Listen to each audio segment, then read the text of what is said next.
welcome to the Intuitively Wild podcast. I'm your host, Rachel Levine. Living intuitively wild is about coming back home to ourselves. Here, we talk about how to live connected to ourselves, others, and nature, and make a commitment to radical authenticity, vulnerability, and acceptance. On this podcast, we delve into a wide range of topics that span the human experience. We peel back the layers and talk about the things that are often not talked about. This is a space for us all to walk and wander this path of life together. Let's dig into our roots and go deep. Hello, everyone, and welcome back to the podcast. And today we have a very, very special episode of the podcast, as it is the day before Halloween, the day before Samhain.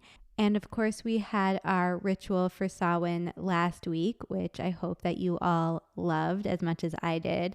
But I wanted to do another special episode about Samhain and to bring on a guest to talk about all the details of what this holiday is, what it means to be a witch, witchcraft, magic, all the things. And so today our conversation is about just that. We have Casey Zabala, who is an author, artist, intuitive witch, and the founder of Modern Witches. In this conversation, we talk all about the importance of connecting to your magic in order to live your fullest life, what it means to be an intuitive witch, and different rituals and practices for Samhain and for all year round. One of the key components that we touch on is the importance of being open-minded and open-hearted. And so I hope that wherever you are on your path of intuition, magic, witchcraft, you listen to this conversation with an open mind and an open heart and be curious and pay attention to whatever messages there are here for you.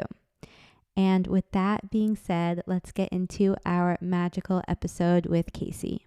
Casey, welcome to the podcast. I am so excited to have you here and to talk all things witchy and Samhain and Halloween and rituals and magic and everything. Thank you so much for having me. It's one of my favorite things to talk about, so I'm excited too. Okay, so the question I like to start off with all my guests is, what is something you wish people knew about you that you don't think many do? That's a great question. I would say it's kind of a tough one. I don't know. It's funny. That question is funny to me because I feel like I'm not somebody who is super effusive about my personal life, like on the internet and stuff. And so I think something that sometimes comes up for me is how much people sort of assume about the people you interact with online or whatever. And so I'll just share that, I grew up in California. I am a new mom. I have a 16-month-old currently, which is a wild adventure. Thank you. And yeah, I don't know. The stages of metamorphosis that I find myself going through at this period of time are really humbling and amazing, and I'm living with that right now. I love that. And that speaks to something that I'm really passionate about talking about, is how we are constantly transforming and changing and evolving. And there's only so much that the outside world can take in from that without being really close to us. And so people place their assumptions and projections and kind of lump us into this box or think that one version of us is the totality of who we are. And I think it's always important to remember that there's so many layers to each person and to really take that on, especially when we're on social media. Yes, absolutely. And, as like a public person, as someone with a podcast and someone who works with folks, there is this way that people do make assumptions about someone's capacity or whatever it might be. And I think having been through a lot in my personal life in various stages of my evolution, it's always good for me to remember when I'm interacting with people online or otherwise, you have no idea what this person is navigating on their day-to-day. So a vote for compassion and kindness. Exactly. And I actually think that witchcraft and magic and this whole realm really advocates for more kindness and compassion, and that might not be it a part of the conversation that people realize. Yeah, I mean, I think it's one of the lines in The Witch's Creed by Dorian Valiente that really pulls out the words beauty and compassion as two of the most like standout tenets of witchcraft. And that's always been a really big part of my own practice. Same. On that note, for people who are less familiar with this topic, how do you define being a witch? So, a witch, I believe, is somebody who honors that change is the only constant, and somebody who truly believes in the power of all living things and in their own innate power to co-create or participate with that principle of change. So for me, witchcraft is a very empowering spiritual path. I believe that it can be defined in so many ways, which is I think something that can be difficult for folks and also extremely empowering for individuals who want to be sort of in a more direct communion with spirit. I agree that labeling yourself or identifying as a witch can be a comforting identity to take on because it can be empowering, but it also requires you to empower yourself and take on that responsibility of claiming what you want that label to look like and be for you. And that's part of the path, I think, actually, is stepping into that confidence and that self understanding and self connection. Would you agree with that? Yeah, I definitely think so. I think the more that I practice magic, the more that I understand how important it is to be fortifying oneself in terms of building up our own resources of power, of confidence, and connection. And these are the things that support us when we are co creating with our spirit allies or working with the energy of the earth and doing spell work or manifestation work. Absolutely.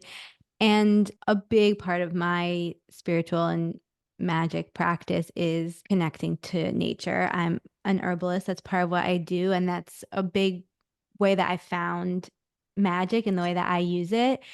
And I always like to remind people that connecting to nature connects us deeper to ourselves and connects us to the magic of the universe. And it can be so simple. It's so simple. And the more that we disconnect from nature, the more disconnected we are to ourselves. And I think that there's no coincidence that witchcraft infuses nature in every aspect of what it is. Yeah, absolutely. I think witchcraft is an animistic practice, so it honors that everything has a soul. It's really important to do the work of understanding your own interconnection with nature, how your body is the earth's body, and remembering that it is super simple. And yet, our Western society, capitalist society, has indoctrinated us into distrust of that connection, or even has severed our connection from the earth and from our ability to feel the magic, the interconnection, the energy. Sometimes we can be a little bit maybe hard on ourselves in these moments where it's like, it's so simple. We are the earth. And you can just like say these things as I'm just saying them.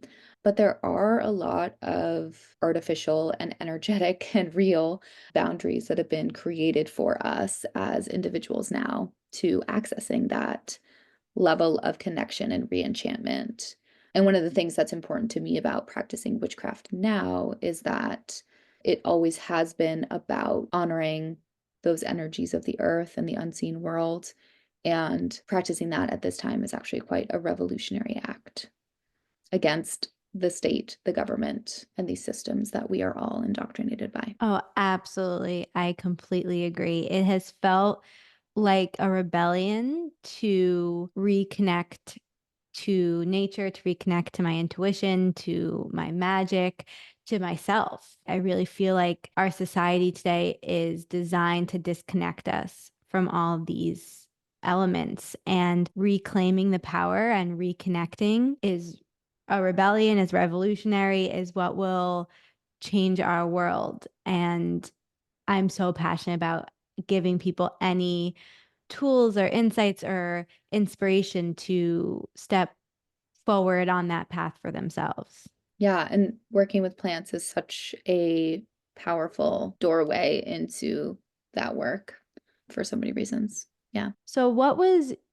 your path to identifying as a witch and connecting to your magic? What was that journey for you? How did that unfold? So I think I was just really one of those weird children that was like, I am a witch when I was like 5 years old. That was just like Mm. a known thing for me. My family, I was raised in sort of like an Irish Catholic family. We weren't super religious or traditional, but those values were there and we went to church and all the things. I just didn't understand it. It just didn't fit. It was not the key to my lock spiritually. And I guess it was when I was 13 when I was gifted my first tarot deck that the world of spirit really opened up for me, and it was just so magical how this deck of cards could see me in a way that no one else had and could speak to the things that I was grappling with in my spirit and myself that I'd never spoken to with other people.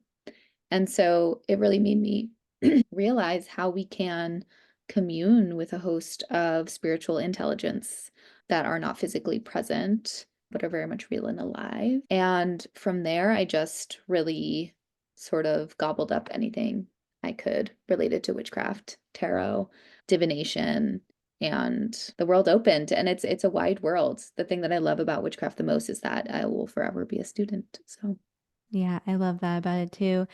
And what does your practice look like now? Is there any structure or ritual to it? Is it something that you intentionally connect to every day, or is it kind of just interwoven into all aspects of your life, or both? yeah, I would say both.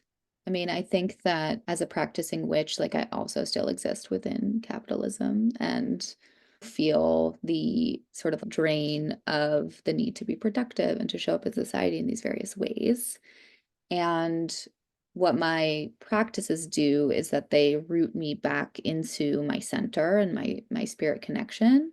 So a big part of my practice is meditation and divination, which I do daily.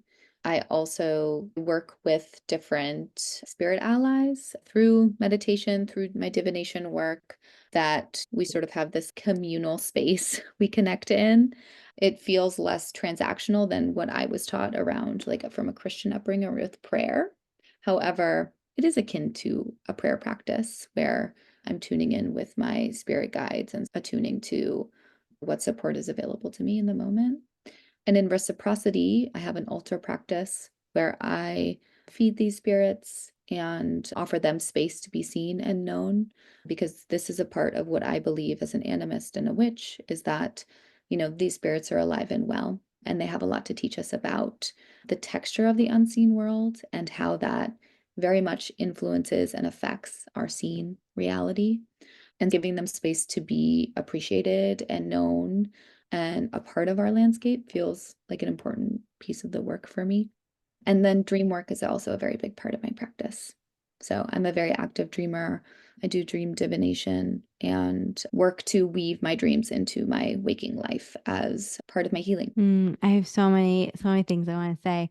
One is that I want to emphasize a point you were making, which is that it is so important to make our practices work for us in our lives and to make Totally. them actionable and tangible and really practical, because it's just like I always say this in the yoga world, it's one thing to be able to be a monk in the mountains just meditating. That's beautiful and that's some people's path. But for most of us, that's not realistic. And so, what are the practices helping us do off the mat? And same with witchcraft. What are our magic practices helping us do in the real world for our real lives?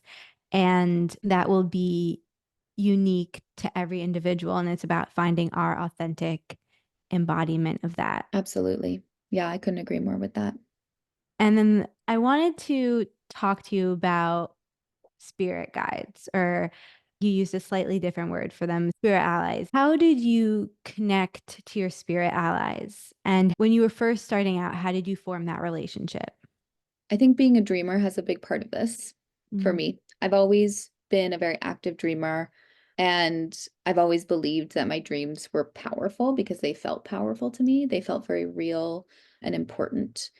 And so I started to develop this sort of awareness of these energies or spirits that were around me and offered me guidance or cautionary warnings, whatever it might be. They showed up for me. And I'm grateful for that. I think being open to listening and being open to that level of communion is the first step if you're seeking to form these types of relationships. The feelings of like skepticism or rejection are valid and fine, but I think they do cause sort of a barrier there to that connection. It's probably because you're an herbalist, but this one story is coming to me very strongly that I'll share. And I'd been working with different spirits. I met my first spirit guide through a crystal when I was like 14, but they usually come in various forms. This one, I was meditating with the full moon and I heard the call of Artemis very clearly. Just the word Artemis, Artemis, Artemis just kept ringing through me. And I was pretty young at that point. I think I was like in my early 20s, 20. And Artemis is very much this energy or goddess that connects us to our maidenhood. She's like the protector of maidens and the wild huntress, I guess. So a very powerful energy. The following day, I was set to go to a mystery school I was attending with Sister Spinster, Liz Migliorelli, an herbalist. And I did not know this, but she had planned to work with mugwort. And mugwort is an herb connected with the moon and our cycles, and is also a sacred plant to Artemis. Wow. And in that workshop, we were learning all these things. I was like, wow, feeling the connection. And Liz had put together sort of like a little divination basket for us. So we pulled a little prompt after our weekend together to take away with us. And my prompt was Artemis is calling. And these things have happened in various ways in my life. And we'll iterate my first point. Let's be open to the fact that these energies are communing with us and wanting to be present in our lives. And the more we're open to that connection, the more we listen, the more we show up with the various ways these spirit shows up in our lives, right? It's not just like through, for me, channeling meditation. That's one way, but it's also through the herbs we take and the birds we see on our walks and sort of how the earth is speaking to us, basically. That's such a powerful story.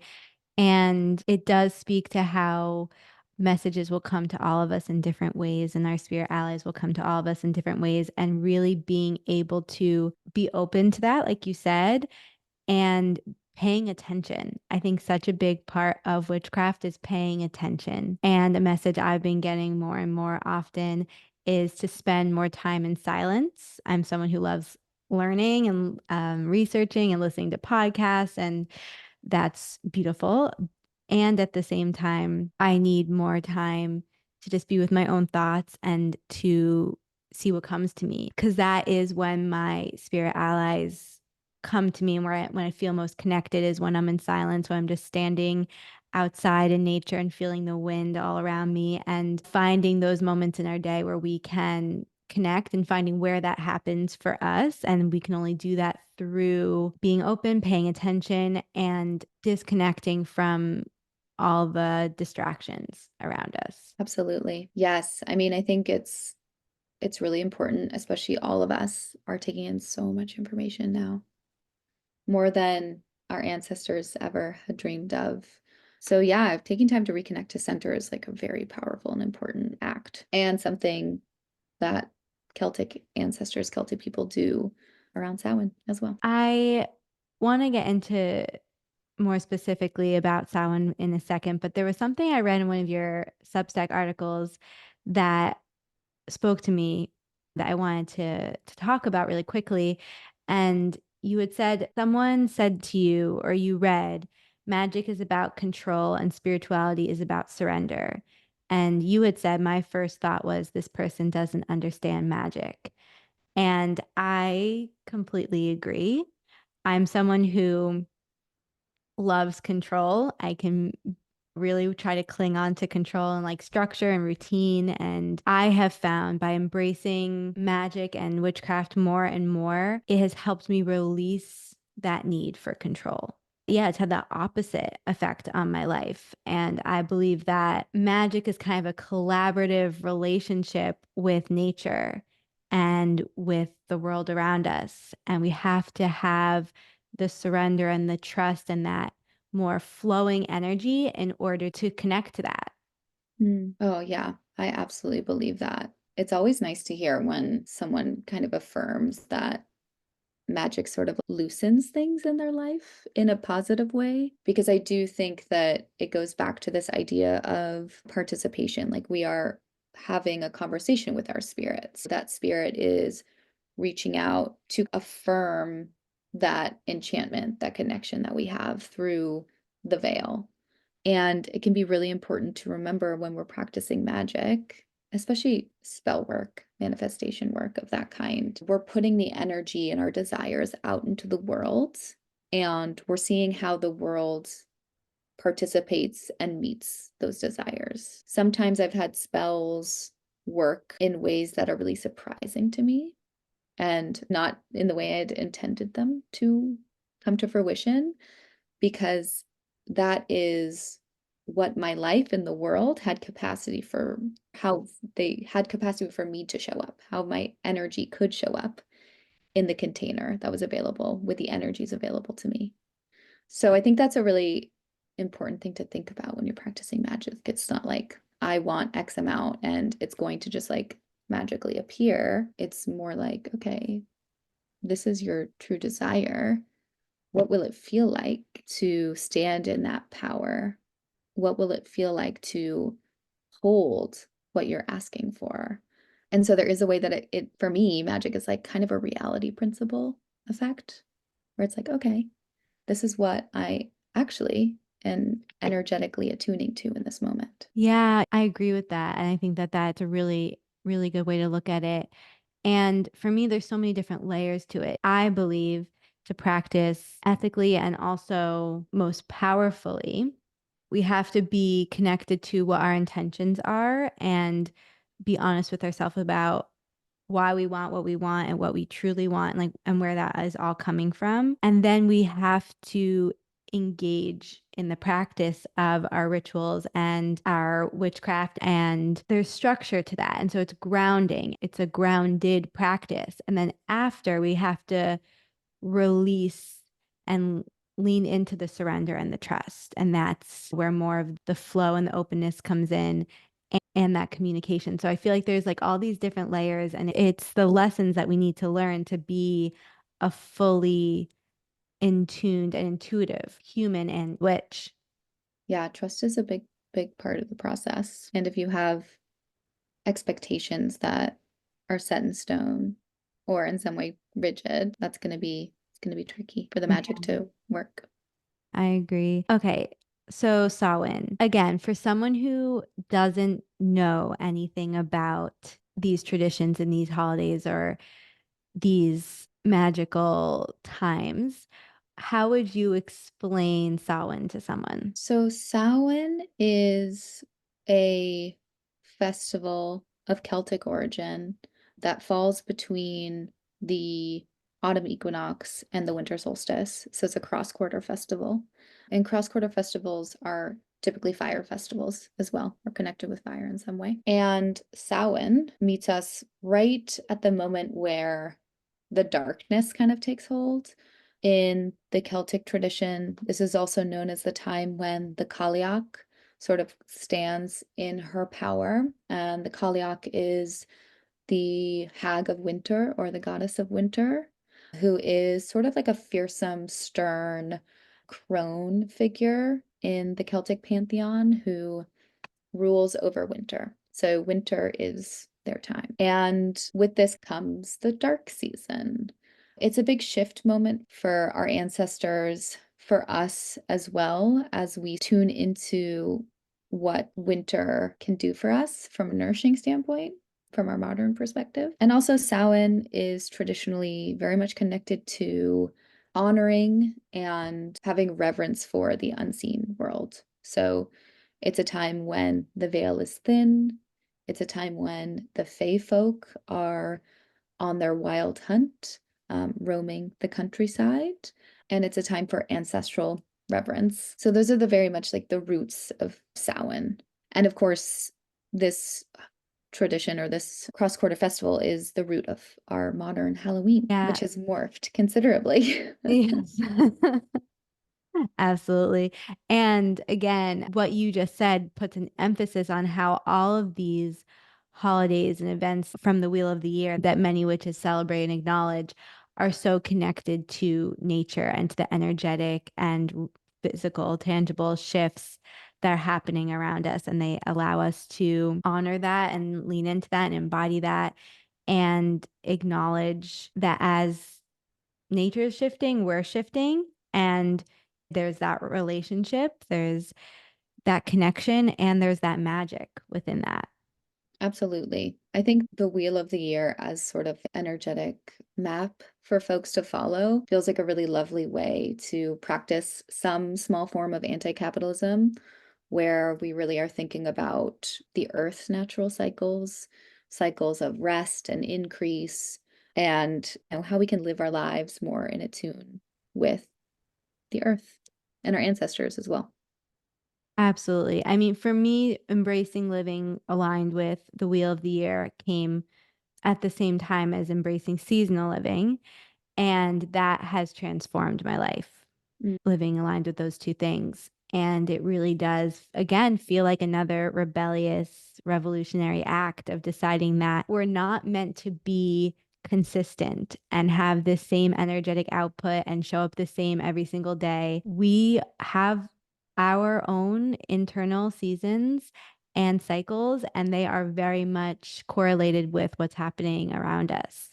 And that is what is natural to Yeah, be a human. absolutely. We need the winter in order to have the summer. Yes, I talk about this so much. So, how do you celebrate Samhain? Do you have any specific rituals or practices? So I would say in the time between the equinox and Samhain, which is now, I'm definitely thinking about how I can fortify my own protection magic, whether that be on a like a personal and familial level where it's like I'm taking my immunity herbs and fortifying my body, eating warmer foods. And then also, I will make various talismans for my house to kind of protect me through the winter. In the past, when I had them available, I just moved, but I used to live in Mount Shasta where rowan was very abundant. So I would make my rowan berry garlands and string those about the doorways and generally just upkeep the energetic boundaries of my spaces. And then Samhain is very much a time for me where I get to honor my ancestors. So I will build my ancestral altar probably around a week or two before Samhain and just start to really bring that ancestral energy into the home in a way that is more intentional. Start cooking ancestral meals and food. And on Samhain Eve, I won't turn on the lights. I'll participate in some darkness with candlelight, no electric light, just to honor the darkness that we're descending into, and usually lead offerings for the Fae folk. Well, I love that. I'm definitely gonna practice that. I try to practice that every night, really. Once the sun sets, I try not to turn on any lights and just light my candles.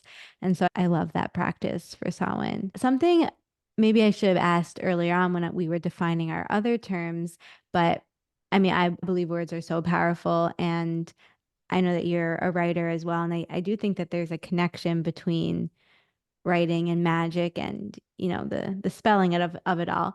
But I've been kind of using the terms witchcraft and magic interchangeably. I'd love to know your definition of those two words, if they're the same, if they're different, and how you define them. Yeah, I think witchcraft as a practice is more rooted in our cultural ancestral lineage because it's very much connected to folk magic, is how I would kind of define witchcraft practices. And folk magic being what most of our ancestors practice at one time or another, where they would either purchase protection charms or make protection charms, ward against evil, witchcraft in various like Christianized versions of folk magic. But these were practices that our ancestors didn't even think about because they were living within a consciousness that was more magically activated for them. So there was a time not too long ago, but kind of a long time ago, before the Industrial Revolution, before Descartes' mind-body split became the norm, where people believed that the world was enchanted with spirits. And that wasn't a crazy thing. That was just norm. So folk magic really exists within that sort of like consciousness or paradigm. Magic, I would say, can be more categorized as occult as well. So you could think about magic as sort of like ancient astrological magic. Astrology has been known as magic for a very long time. Some people resist that definition, but I believe that it is magic. People were participating in occult ritual for centuries, and it was more of like a protected form of magic because it was written and it was practiced for people who could pay for it. So it had more of an elitist connotation, whereas like folk magic, anyone could practice. So I don't know if that helps No, split that things does. apart, That but does. That does help. And that makes a lot of sense to me. Thank you for those mhm. definitions. Okay, I want to circle back to when you were talking about Samhain and you mentioned how it's a time when the Fae folk are more present and running around. I feel very connected to the Fae, to fairies. I have a fairy tattoo that came to me in a meditation. What are your thoughts around the Fae and around fairies? It's kind of a broad question, but No, it's a great question. Yes, I also feel connected to the Fae. It's a tricky one. I think the Fae are very misunderstood I culturally. I agree. The Fae are not necessarily happy-go-lucky, lovely little helpers. They can actually be very fearsome energies that do oftentimes demand respect. The Fae are also our ancestral dead. So the Fae aren't just sort of like people of the land. They are people of the land because we buried our ancestors in the earth. There's often a trope within fairy lore and tradition of the Fae living in earth mounds. Those are burial grounds. Mm. So the Fae are very much connected to the dead. And I think oftentimes when folks are going down the rabbit hole, because it is of Fae worship and Fae connection, there comes a moment where you sort of realize, like, oh, I am speaking with dead spirits. These are the spirits I am patroning, which is, I think, a really important moment. And for those of you listening, if you're like, oh, I hadn't gone there, welcome to this, because I do think it is a very important piece of this work that shouldn't be glossed over. So ancestral reverence and Fae, working with the Fae, are extremely similar. I think it's difficult for people like myself whose ancestors emigrated to this country many centuries ago to feel this sort of connection to the Fae when we are so disconnected from our ancestral lands, but also grappling with the reality of how these ancestral spirits traveled with our ancestors to this place, depending on how well they were venerated and nurtured in that process of migration. So, Fae worship, very connected with the land, very connected with our ancestral dead, and very much like a process if you are a white person living on Turtle Island with settler colonial ancestors. Yeah, that's my long answer for you. No, I love that. And it's no mystery then why they are more present during Samhain, because that very much is honoring those who have passed, having that deeper connection to the spirit realms at that time, that Mm. they can come through more readily or more easily accessible. Do you have a practice of connecting to the Fae folk, and is that different than connecting to your spirit allies or connecting to your ancestors, or are they all kind of one and the same? It's a bit different. I would say that the the practices I use to connect with my faith folk are more of the sorcery lineage, I would Mm. say, where there are a set of rituals and practices that have been passed down that help us bridge the veil and be in communion and feed the Fae folk and have this dynamic of connection and reverence for them. And there are some resources out there. Robin Attinson is a great resource for those who are wanting to go really deep into that world. They've been very generous with their resources, where there are invocations that are available for us to use if that is something you want to do. So that feels more specific to the work that I do with my ancestors that I've known who have passed, my ancestors of inspiration who I pay homage to, and just ancestral healing work that I feel like I'm constantly in process with on a daily through the choices I make in my own life. I think especially when it comes to connecting to our ancestors and our spirit allies, it's so personal.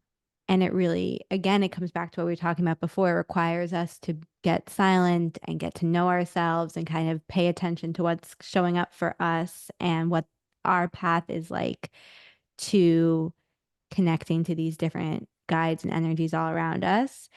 And what our work is in that. You know, we each will have different ancestral lineage or trauma or tragedies or things to work through.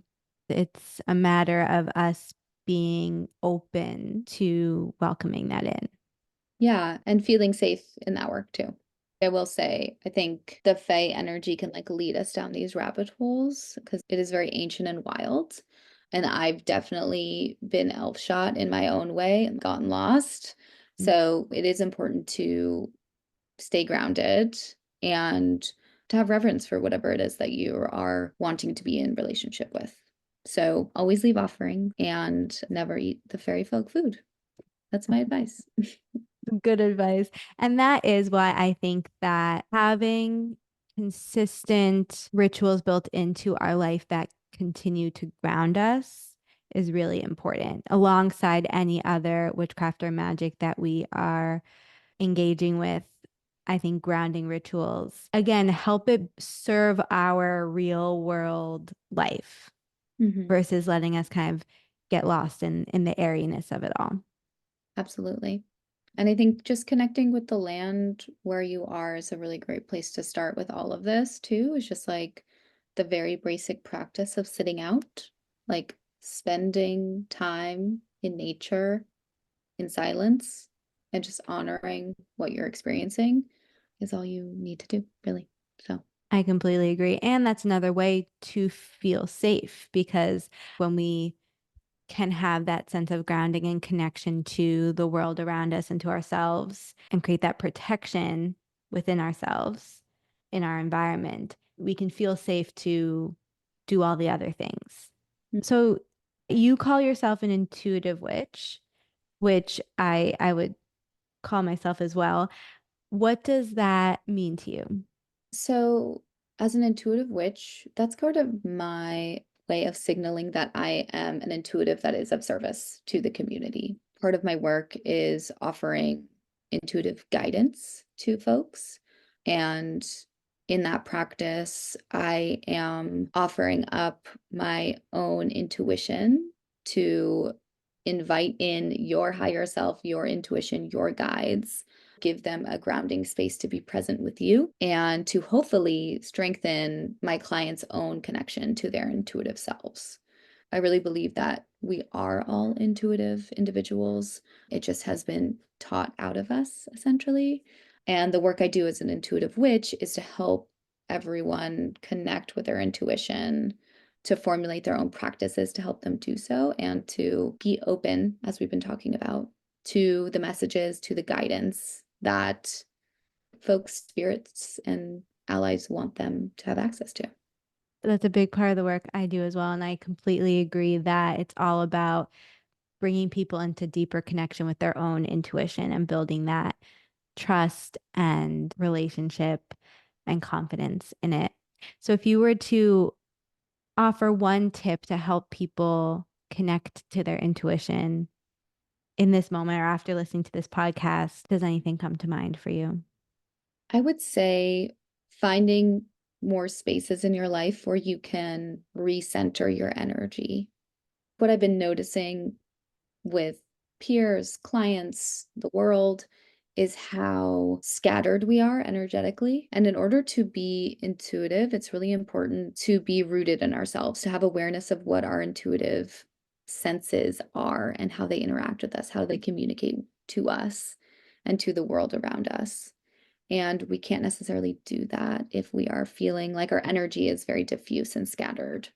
So, a practice of like calling back your energy every night before you go to bed is a really great one, and there are so many ways to do that.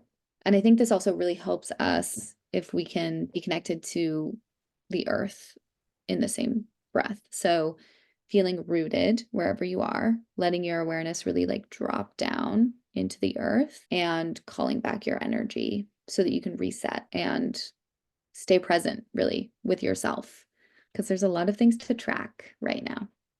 Yes, yes, you're preaching to the choir. And it really is. It's that importance of grounding our energy and that balance of earth and air and structure and flow and that masculine and feminine energy and finding ourselves full within it all. Absolutely. If you are one of those super busy people that finds it hard to get magic or ritual into your daily lives, I would say if you can set aside 10 minutes, like in your bedtime routine, to do this, I really think it has a big effect. So, I completely agree. What is something that you wish people talked about more that you don't usually hear people talking about, or that you wish that you were able to talk about more? something that I've been thinking a lot about right now that I don't see a lot of people talking about is uh, spiritual bypassing. I think people are talking about it, but I don't think we talk about it enough, Hmm. especially with so much trauma and grief being enacted in our world right now, and so much we have to stand up and face in our world right now. It feels very easy to dissociate for so many of us, but now more than ever, it feels like for me, aligning a spiritual practice with an engaged on this planet practice is really deeply important. Yeah, I feel like that's kind of a theme that we've been talking about in this conversation is having that balance of a spiritual practice with a real world practice and really paying attention and being truthful with what's going on within and around you.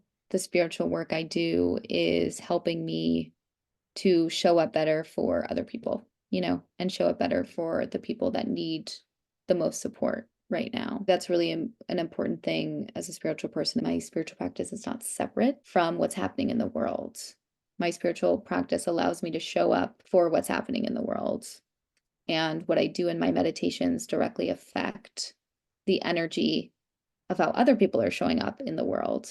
And your spiritual practice allows us to be here together, all of these things Mm. that are deeply impactful. So I'd like to see spirituality as something that's less othered and outside of the world and more integrated into organizing, politics, activism, all of it. Yes, it's just how it took us so long to really acknowledge the importance of mental health and build that into Mm. a key pillar of what it means to be healthy. I feel like spiritual health is the next step. Yeah, that's so interesting. I think you're right. And we're still not there with mental health, but We are not. No. we're getting there. We're getting there. It's I better mean, than it was, but we're still far from where we need to be, for sure. I think I heard that Instagram is like going to implement some new protections for like under 18 users and stuff. They're like limiting screen time and putting more protections in place. I feel at least the technology that has been affecting our mental health so much is sort of aware and making some changes, but we'll see if it helps at all and I how well mean, they do it. yeah, that gives me a glimmer of hope. I'm glad they're even talking about it because those things, I think they need to be put into place. Absolutely. Okay, I don't know if this is how your intuition works or how your practices work, but I always love to ask people who feel deeply connected to their intuition if they have any message or even just thoughts that you feel like you would like to share with whoever's listening before we end. I'll pull apart. for our listeners because my Okay, deck's right here. amazing. That was going to be my other option. So I have my Wyrd Sisters Oracle deck here. I'll pull a card for us. I feel called to like ask about how to best honor our spiritual paths at Samhain. That's a perfect question. Okay, so we have a spell for grounding, Wow. which is so much what we were just talking about. Yeah, this card, the spell for grounding, is really about our root systems. And I love that because we're talking about Samhain, and our root systems are our ancestors Mm. and our beloved dead. So connecting with the land in a grounding way, connecting with your ancestry in a grounding way, connecting with your body in a grounding way. All of these things are definitely on the table for Samhain. Yeah. That was such a perfect card. Such a beautiful way to wrap it all up and summarize it all. Absolutely. Thank you, Wyrd Sisters. Yeah. I like that deck. Living intuitively wild means living dedicated to your true, authentic self, no matter what. How do you feel like you live intuitively wild? I think lately that looks like letting myself be a mess when I need to, letting myself push back on feelings of the need to be productive or the need to show up in a certain way for anyone else, and just really being okay with my energetic capacity in this moment. That has been a huge part of my path as well. Not only letting myself be a mess, but letting myself be seen in the mess and not Mm, needing to be perfect or control how others are perceiving me, and just showing up as I am and letting that be okay.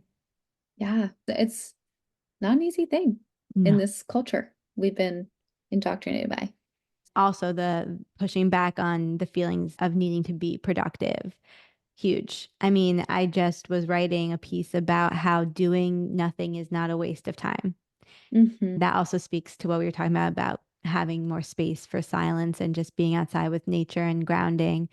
So, hopefully, this is a message to all of us to spend some time not being quote unquote productive. Yes, especially as we move into winter. Hmm. These are the times to kind of like make some energetic commitments to yourself around how you want to spend the dark season, how you want to spend your holiday season, because that can be like a very triggering and stressful time for folks when our animal bodies really just want to curl up and sleep. Hmm. So, permission to do less. Yes. Prioritizing nourishment. That's what I'm Mm, focusing on this season. love it. Casey, thank you so, so, so much for being here. It was really, really special. Where can everyone find you and connect with you and all your offerings, everything? Thank you so much, Rachel. I really love this conversation. Um, Folks can find me at Wanderers Tarot on Instagram and my Substack, which is called Hedge Spells.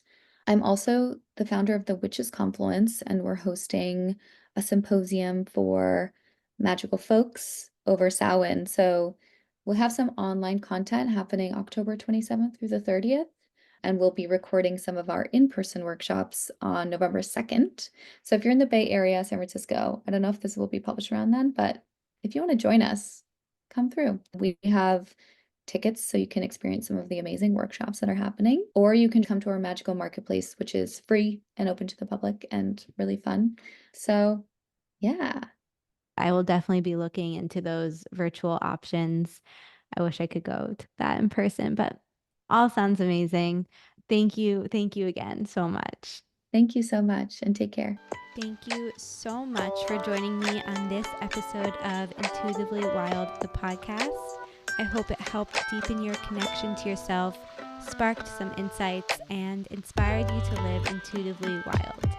If you enjoyed this podcast, it would mean so much to me if you would share it with others and leave a rating and review. And please reach out to me. I would love to connect with you. I will see you next time for more magic.